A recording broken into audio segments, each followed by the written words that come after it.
Ada satu bus di Banyuwangi yang hanya muncul di jam-jam ketika dunia tertidur.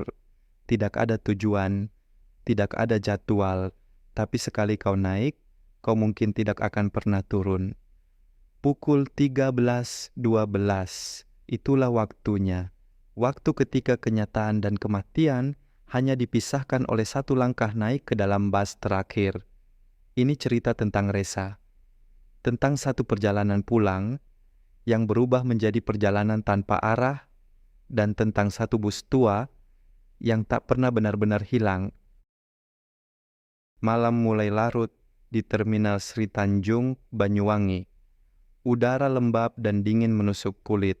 Reza, seorang mahasiswa semester akhir, berdiri sendirian dengan ransel di punggungnya. Ia baru saja menghadiri seminar kampus dan hendak kembali ke Jember. Karena kelamaan, ia tak punya pilihan lain selain naik bus terakhir. Suasana terminal sunyi. Lampu-lampu temaram memantulkan cahaya redup di lantai semen yang basah karena hujan sore tadi. Di bangku tunggu, Reza melihat jam tangan digital milik almarhum ayahnya. Angka di layar menunjukkan pukul 2.55. Ia menghela napas pelan, berharap bus segera datang. Tak lama kemudian, dari kejauhan, muncul cahaya dua lampu kuning yang mendekat perlahan. Sebuah bus tua, warna catnya sudah memudar, perlahan memasuki terminal. Tidak ada papan tujuan. Suaranya pelan, hampir seperti berbisik. Reza berdiri, ragu. Ia melirik ke arah petugas terminal, namun petugas sudah pergi. Hanya ada satu penjaga warung yang sedang membereskan dagangannya. Saat Reza mendekat untuk bertanya, pria itu hanya menjawab singkat, "Itu bus terakhir, Mas. Kalau nggak naik sekarang, tunggu besok." Reza menatap bus itu. Kaca depannya buram, seperti tidak pernah dibersihkan. Namun ada sesuatu yang membuatnya tidak bisa berpaling. Ia melangkah perlahan ke arah pintu bus yang terbuka sendiri. Anak tangganya dingin, seperti besi yang tak pernah disentuh manusia. Di balik kemudi, duduk seorang sopir tua berwajah dingin. Kulitnya abu-abu pucat, matanya dalam dan tidak berkedip. Di sebelahnya, berdiri seorang kondektur dengan tubuh kurus dan wajah tersenyum lebar. Senyuman yang tidak pernah berubah. Mereka tidak menyapa Reza. Mereka hanya menatapnya. Reza berjalan melewati beberapa bangku kosong.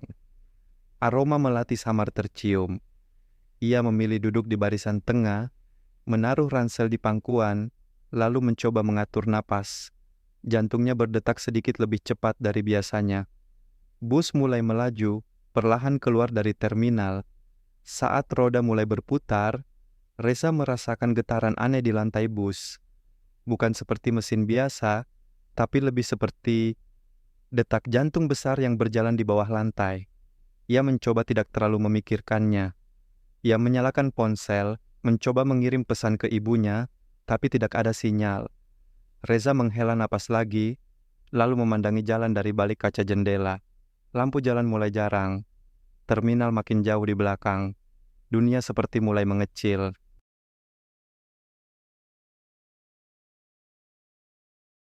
Bus melaju perlahan keluar dari area kota. Reza bersandar di kursinya, mencoba menenangkan pikirannya, tapi suasana di dalam bus terlalu sunyi. Tidak ada suara musik, tidak ada percakapan. Hanya deru mesin yang terdengar lirih dan sesekali bunyi kayu tua yang bergesek dari lantai bus. Reza memperhatikan sekeliling. Ia baru menyadari bahwa ia bukan satu-satunya penumpang. Beberapa bangku di depannya terisi.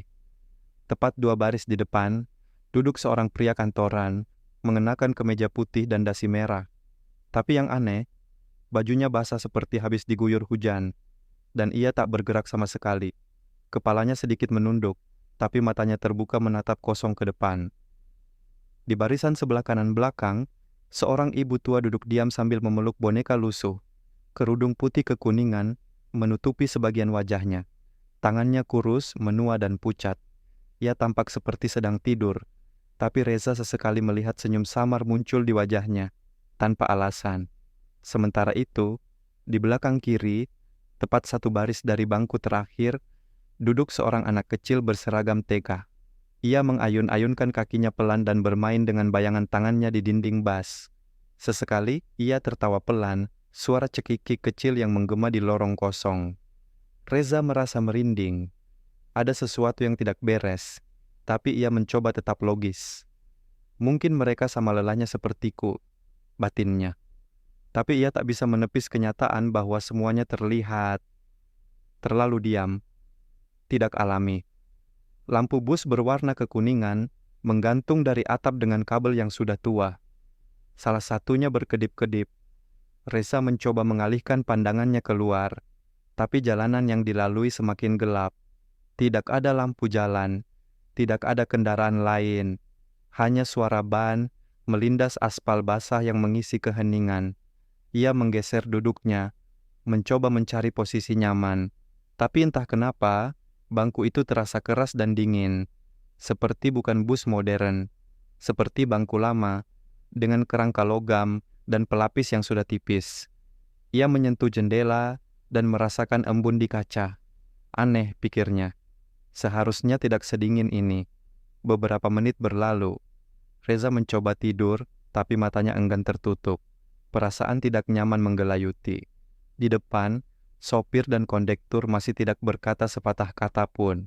Kondektur hanya berdiri di dekat pintu depan, sesekali menoleh ke arah penumpang dengan senyuman aneh yang tidak berubah sejak Reza pertama kali naik. Waktu terasa lambat.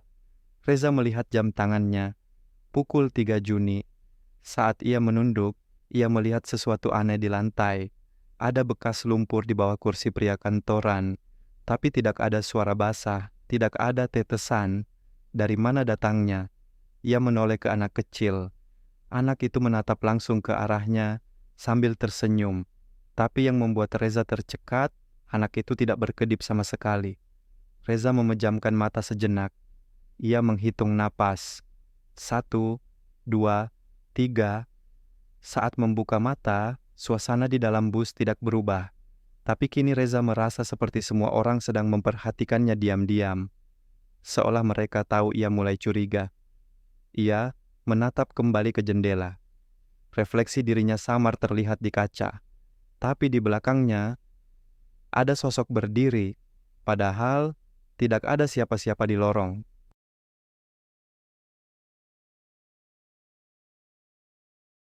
Reza menarik napas panjang. Ketegangan dalam dadanya belum hilang sejak ia melihat sosok samar berdiri di lorong bus. Ia memejamkan mata dan mencoba membayangkan dirinya sudah tiba di rumah, di kamar, duduk dengan secangkir teh panas.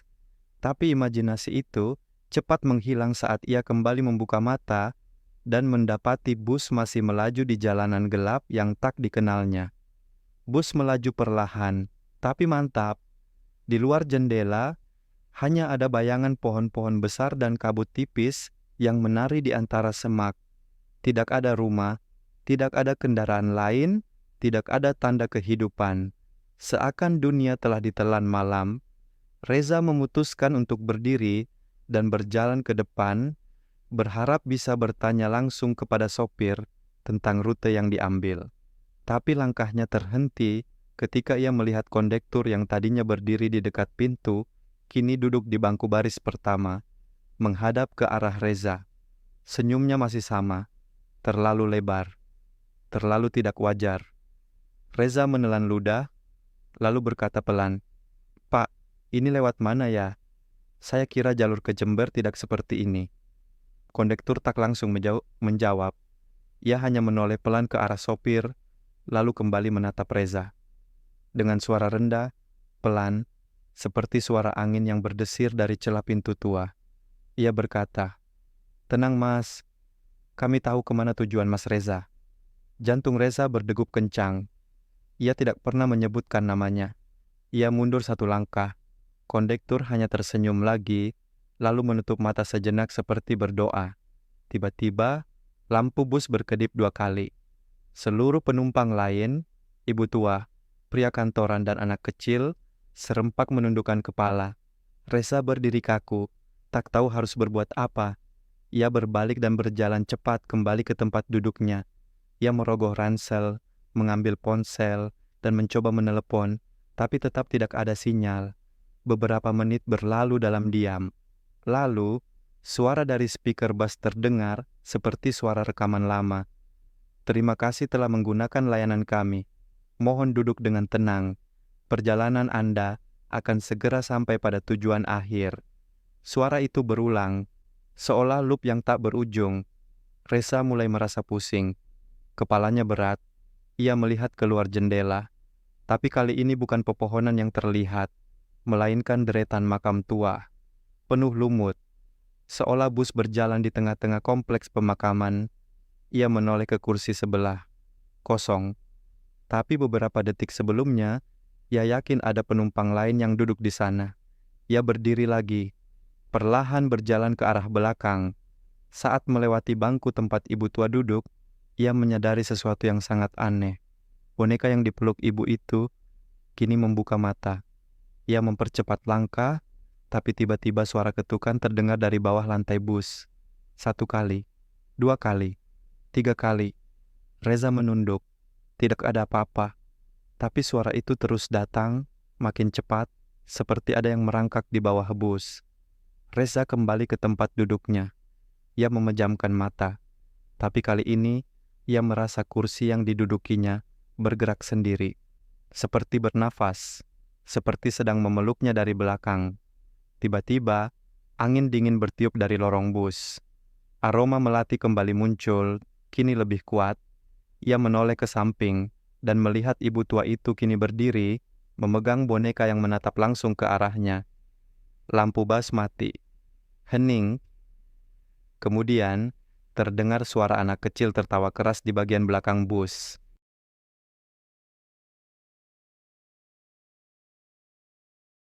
Reza menahan napas. Cahaya dalam bus baru saja mati total, menyisakan kegelapan mutlak. Hanya suara tawa anak kecil yang masih terdengar, namun makin lama berubah menjadi isakan, pelan, menyayat, seperti suara anak yang ditinggalkan di tempat asing. Beberapa detik kemudian, lampu bus menyala kembali. Namun kali ini, hanya satu lampu kecil di tengah lorong yang menyala redup. Segala sesuatu di dalam bus tampak keabu-abuan, seperti dalam foto usang. Reza mengusap wajahnya, mencoba tetap sadar. Ia memutuskan untuk menatap ke jendela, berharap melihat pantulan dirinya agar merasa bahwa ia masih nyata. Namun, saat ia menatap kaca, tidak ada bayangan dirinya. Yang terlihat hanyalah deretan bangku kosong. Ia bergerak, melambaikan tangan ke depan kaca, tapi pantulan itu tetap tak muncul. Reza mulai panik. Ia berdiri dan mencoba mencari permukaan kaca lain. Ia melangkah ke arah belakang, mencoba kaca belakang bus. Namun tetap sama, tak ada pantulan. Seolah ia tidak lagi menjadi bagian dari dunia ini. Ia menyentuh dadanya, merasa jantung masih berdetak. Ia menggigit bibir, merasa sakit. Ia hidup, tapi mengapa kaca tidak mengenalinya? Tiba-tiba, Reza mendengar bisikan di dekat telinganya. Begitu dekat, seakan seseorang sedang berdiri di belakang dan membisikkan sesuatu dalam bahasa yang tidak ia pahami. Ia membalikkan badan dengan cepat, namun lorong bus kosong. Tidak ada siapa-siapa. Ketika ia kembali ke kursinya, ia mendapati ranselnya telah berpindah tempat. Sekarang ada di bangku sebelahnya. Padahal sebelumnya, ia yakin meletakkannya di pangkuan. Tangannya gemetar saat mengambil ransel itu kembali. Kemudian, pandangannya teralih ke cermin kecil di atas kepala sopir. Cermin itu memantulkan seluruh bagian dalam bus. Reza menatapnya dengan penuh rasa penasaran dan ketakutan. Tapi apa yang ia lihat membuat lututnya lemas. Dalam cermin itu, semua penumpang kini berdiri menghadap ke lorong, termasuk sopir dan kondektur. Mereka tidak bergerak, hanya berdiri mematung. Namun saat Reza melihat ke belakang secara langsung, semua penumpang masih duduk diam seperti biasa. Ia menatap kembali ke cermin. Mereka tetap berdiri, tapi kini satu persatu mulai menoleh ke arah Reza. Senyuman yang sebelumnya tipis kini melebar. Wajah mereka mulai berubah. Kulit memucat, mata menghitam, dan mulut ternganga seperti ingin menelan. Reza menunduk. Ia memejamkan mata. Ini mimpi, ini cuma mimpi, desisnya lirih. Tapi suara ketukan kembali terdengar. Kali ini bukan dari bawah bus, melainkan dari jendela sebelahnya. Dengan sangat perlahan, ia menoleh ke jendela. Di balik kaca yang berkabut, sebuah wajah samar menempel dari luar. Wajahnya rusak, matanya bolong, dan mulutnya terbuka lebar dengan suara erangan yang nyaris tak terdengar. Reza melompat dari kursinya dan berlari ke depan. Tapi lorong bus kini terasa lebih panjang. Seolah jarak antara tempat duduk dan pintu depan menjadi puluhan meter. Ia berlari dan berlari, tapi tidak sampai-sampai. Lampu kembali mati. Dalam kegelapan, suara speaker terdengar kembali, namun kali ini berbeda. Selamat datang kembali Reza, sudah waktunya.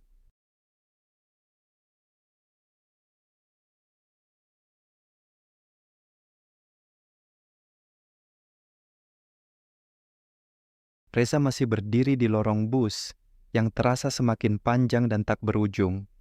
Napasnya terengah, tenggorokannya kering, tapi ia tak bisa berhenti bergerak. Kegelapan sebelumnya sudah sirna, digantikan oleh cahaya remang yang entah berasal dari mana.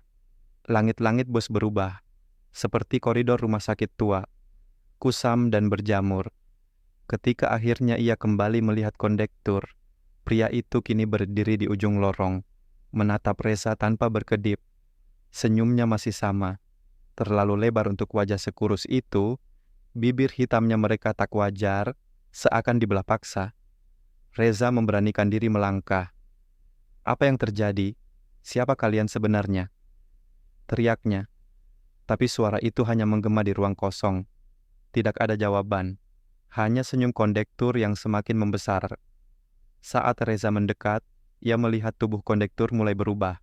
Kulitnya retak seperti tanah kering, mata yang awalnya kosong kini meneteskan darah hitam. Tapi pria itu tetap tersenyum, seolah menikmati ketakutan yang menjalar di tubuh Reza. Masih belum sadar juga Reza, kamu sudah ikut dalam perjalanan ini sejak lama. Bisiknya, suaranya menggema, seperti gema dari ruang bawah tanah. Reza mundur, menabrak bangku. Dari sisi lain, penumpang lain kini berdiri. Pria kantoran menunduk pelan, dan saat ia mengangkat wajah, separuh wajahnya lenyap, menyisakan tulang dan cairan gelap yang menetes ke lantai. Ibu tua memeluk boneka yang kini bergerak sendiri, kepalanya menoleh 180 derajat ke arah Reza. Anak kecil berlari di sepanjang lorong, lalu berhenti di depan Reza sambil menatap dengan mata kosong. Kami sudah menunggumu. Lama sekali, ucap mereka bersamaan. Reza berteriak dan berusaha membuka pintu darurat, tapi pintu itu tidak bergerak. Ia menendang, memukul, dan berteriak minta tolong. Tapi suara dari luar hanya gema dirinya sendiri. Tiba-tiba, sopir berdiri dari tempat duduknya. Wajahnya masih tidak berekspresi, namun kini ia membawa sebuah kunci besar berkarat. Ia berjalan pelan menuju Reza. Kamu harus bayar ongkosnya, nak, gumamnya. Bukan dengan uang, tapi dengan ingatan.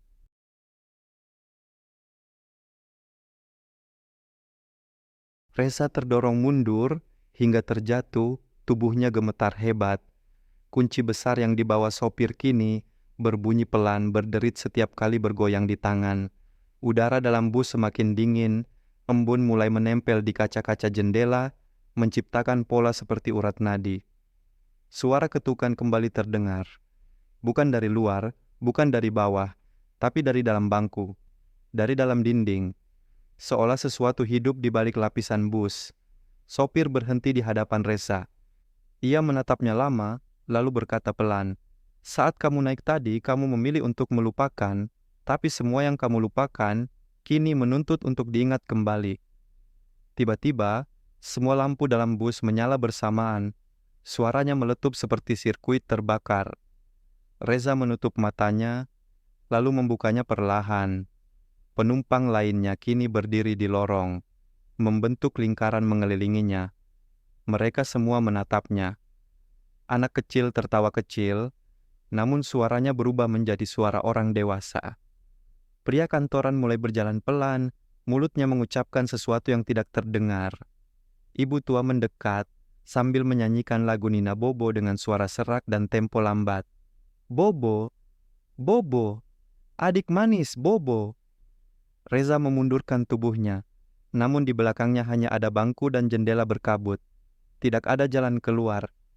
Kondektur ikut bergabung dalam lingkaran, matanya kini memerah, dan mulutnya menganga lebar, tanpa gigi. Mereka semua menundukkan kepala bersamaan, lalu secara perlahan menoleh ke arah Reza. Gerakan kepala mereka nyaris bersamaan, seakan dikendalikan oleh satu komando tak terlihat. Reza merasa seluruh tubuhnya berat, lututnya gemetar.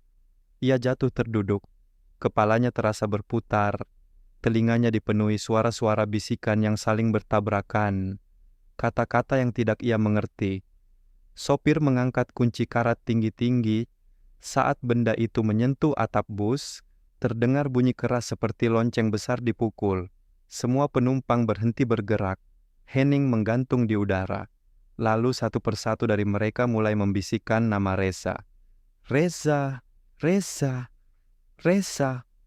Ia menutup telinganya, namun suara itu masuk lewat pikirannya. Matanya mulai berat, namun ia tidak bisa tidur. Napasnya sesak, pandangannya buram. Tapi ia tetap sadar, terlalu sadar. Ia mulai kehilangan kendali atas tubuhnya. Dunia seolah berputar, lalu berhenti secara tiba-tiba. Di hadapannya, kondektur berlutut dan menatap lurus ke dalam matanya.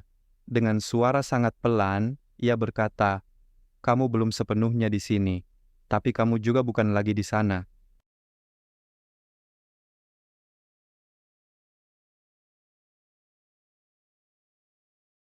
Reza tidak tahu pasti apa yang terjadi.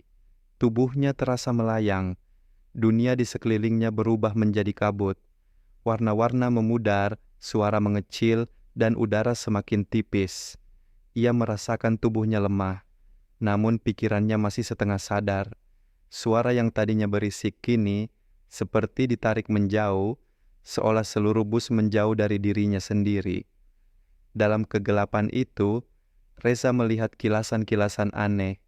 Wajah ayahnya tersenyum dari kejauhan, ruang kelas yang pernah ia tinggalkan, dan kejadian-kejadian kecil dalam hidupnya yang terlupakan. Semuanya muncul begitu saja, tidak teratur, seperti film rusak yang diputar ulang secara paksa. Lalu, tubuhnya jatuh keras. Ia kembali sadar untuk sesaat dan menyadari dirinya tergeletak di lantai bus. Lampu dalam bus kembali berkedip, satu persatu padam, menyisakan suara mesin yang kini terdengar seperti erangan panjang. Sopir dan kondektur tidak terlihat. Penumpang lainnya kembali duduk, tapi semuanya menunduk seperti sedang tertidur atau menunggu sesuatu. Reza mencoba bangkit, tapi tangannya gemetar hebat. Setiap gerakan membuat dadanya nyeri, seolah paru-parunya tertekan dari dalam. Ia merangkak ke kursinya, menarik ransel dan memeluknya erat, seolah itu satu-satunya benda nyata yang bisa ia percaya. Ia kembali melihat jam tangan digital di pergelangan tangan, pemberian ayahnya sebelum meninggal dunia. Angkanya berkedip pelan. 3,12 detik tidak berjalan. Angka tetap di sana, membeku. Suara dari speaker terdengar lagi, kali ini tidak beraturan. Tujuan, terakhir, tujuan, akhir, semua turun. Sekarang. Reza menoleh keluar jendela. Bus telah berhenti di sebuah tempat terbuka, penuh kabut. Tak ada bangunan, tak ada tanda peradaban. Hanya tanah kosong dan bayangan samar pohon-pohon mati di kejauhan. Tiba-tiba, pintu bus terbuka perlahan. Suara derit besi tua menggema di udara. Tak ada yang turun, tak ada yang bergerak, kecuali satu tangan kurus pucat yang menjulur dari luar, meraih ke dalam. Reza menjerit. Dunia kembali gelap.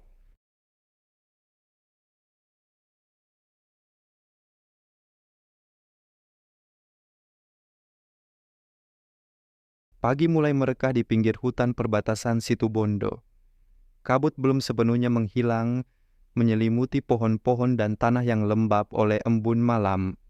Seorang petani yang hendak menuju ladangnya berhenti mendadak saat melihat sesosok tubuh tergeletak di pinggir jalan setapak. Tubuh itu kaku, kotor, dan mengenakan jaket hitam lusuh dengan celana jeans yang robek di beberapa bagian. Dengan hati-hati, sang petani mendekat. Wajah pemuda itu pucat pasi, matanya terbuka namun tak fokus. Di lengannya, sebuah jam digital masih menempel. Layarnya berkedip menunjuk angka yang sama berulang-ulang. 03,12. Tidak bergerak, tidak berubah. Warga desa datang membantu setelah teriakan sang petani terdengar hingga ke perkampungan. Reza dibawa ke pos kesehatan desa dengan tandu seadanya. Ia tidak terluka parah secara fisik, namun tak merespons siapapun yang berbicara kepadanya. Ia hanya diam, menatap langit-langit dengan mata kosong. Kadang bibirnya bergerak, seolah menggumamkan sesuatu, tapi tidak ada suara yang keluar. Di puskesmas, Reza ditangani oleh seorang dokter muda yang heran dengan kondisinya. Semua hasil pemeriksaan menunjukkan bahwa ia sehat. Tidak ada cedera kepala, tidak ada trauma fisik yang serius, tapi psikisnya seolah tercerabut dari dunia nyata. "Kamu tahu namamu?" tanya sang dokter perlahan. Reza tidak menjawab. Namun saat diberikan kertas dan pena, ia mulai menggambar. Bukan pemandangan, bukan wajah seseorang, melainkan gambar sebuah bus tua dengan 5 sosok hitam di dalamnya. Di bagian depan tertulis samar, tujuan terakhir.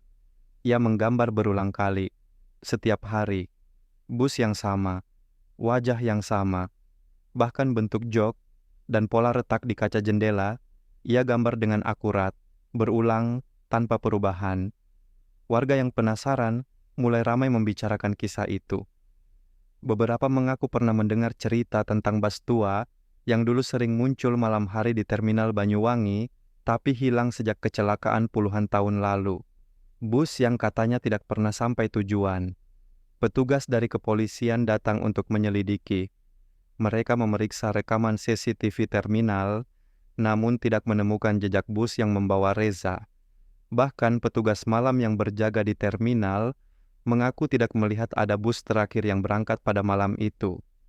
Namun, saat melihat gambar yang dibuat Reza, salah satu petugas yang sudah puluhan tahun bekerja di terminal hanya bergumam pelan, "Bus itu, kayaknya saya pernah lihat waktu masih muda, tapi itu udah lama banget."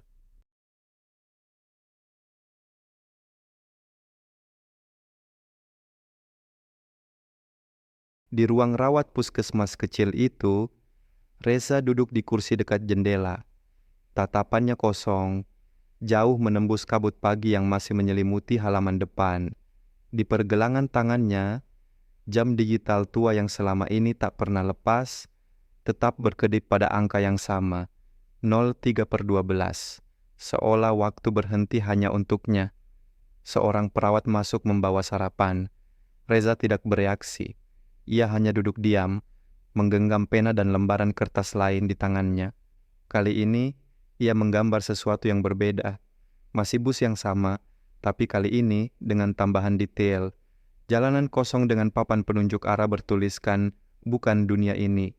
Di bawah gambar itu, ia menuliskan sesuatu untuk pertama kalinya sejak ditemukan. "Saya masih di sana." Dokter dan petugas kesehatan mulai merasa khawatir. Psikolog yang didatangkan dari kota pun angkat tangan. Menurutnya, Reza mengalami kondisi disosiatif berat, seolah separuh jiwanya tertinggal di tempat yang tidak bisa dijangkau. Jam tangan digital itu sempat dilepas oleh salah satu petugas kebersihan, namun esok harinya, jam itu kembali ke pergelangan tangan Reza tanpa ada yang tahu siapa yang memakaikannya. Suatu hari, seorang wartawan lokal datang, tertarik dengan cerita aneh ini. Ia mewawancarai beberapa warga, merekam ulang rute yang kemungkinan dilalui Reza. Namun, begitu mencapai area perbatasan hutan tempat Reza ditemukan, alat perekamnya mati total. Mobil yang ia tumpangi pun mogok, padahal sebelumnya dalam kondisi prima. Salah satu warga yang tinggal dekat lokasi penemuan mengaku melihat bus melintas beberapa minggu sebelumnya. Namun saat hendak menyetopnya, bus itu menghilang begitu saja di tikungan. Busnya bukan kayak bus zaman sekarang. Plat nomornya pun cuma 1 huruf dan sopirnya nggak ada wajahnya. Cuma bayangan hitam ucap warga itu gemetar. Semua catatan kejadian ini dikumpulkan, tapi tidak satu pun yang bisa menjelaskan mengapa jam tangan Reza tetap menunjukkan waktu yang sama setiap harinya. Bahkan ketika dicoba diganti baterainya, jam itu tetap menunjukkan pukul 03,21.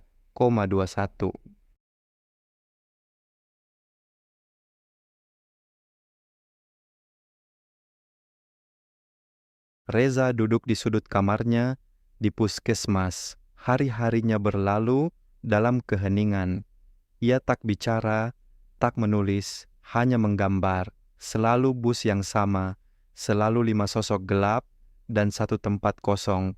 Tempat yang menurut para perawat adalah tempat duduk Reza sendiri. Suatu malam, langit mendung tanpa bintang.